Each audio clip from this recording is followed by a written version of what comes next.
Black Americans for Trump.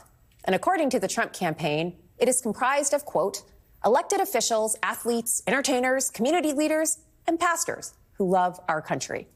Literally, the Juneteenth gift that nobody asked for. Following the announcement of this coalition, Donald Trump doubled down on his claim that he has done more for Black Americans than any other president in recent history. This news comes on the heels of the former president getting some backlash for remarks he made to Semaphore about definitely not being racist. In case you missed it, when a reporter specifically asked Trump about Black voters who say he's racist, Trump may have protested too much, as they say. Said, quote, I have so many Black friends that if I were a racist, they wouldn't be friends. They would know better than anybody. They would not be with me for 2 minutes if they thought I was racist. And I am not racist. Joining me now to unpack all of this is Tara Setmeyer, former communications director for the National Republican Party and president and resident scholar at the University of Virginia Center for Politics. Wahoo wah, Tara.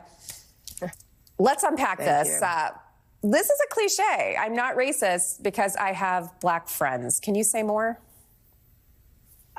I mean, we've said this many times before about how asinine this is coming out of Donald Trump's mouth. Anytime you have to say, I'm not a racist, trust me, if you're explaining, you're losing. There's a reason why people feel this way. And it starts with the beginning of his business career when he was sued for racial discrimination in housing back in New York in the 70s.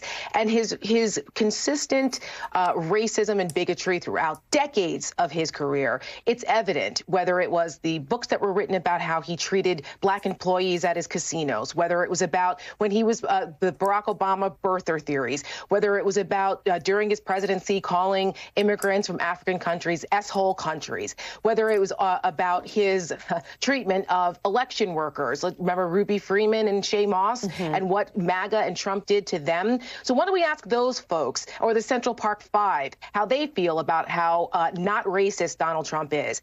He trots out these has-been athletes who he's had business relationships with over the years, who many of them also had brushes with the law or were convicted felons, and uses them as some example as the shiny, look at my African American over here. Remember when he said that during a rally? He does this to try to make it okay. These guys are racial pacifiers, and he knows it, and he's demagoguing the issue. So does the Biden campaign have some issues with the Black coalition and the strength of that going into 2024? Sure. Are we looking at a landslide, victory for Trump because Black voters flock to him? I don't think so. So let's push on some of that. You note that although this coalition may be asinine, it might actually be working. It's really a serious push on the part of the Trump campaign to make some headway with Black voters, and it does seem to be successful. There is a new Marist poll in Pennsylvania that shows that voters there have some wide support for Trump, and that's including Black voters where Trump has 23% of the Black vote. That's versus the 7% support he had in 2020 based on exit polls. What's happening here? What's going on with Donald Trump and his reception among Black voters? Yeah, I think a lot of that you're seeing with Black men. And, as you know, that there is a certain issue here with toxic masculinity within the Black community, that there's a portion that is attracted to Trump and his toxic masculinity. So there's that.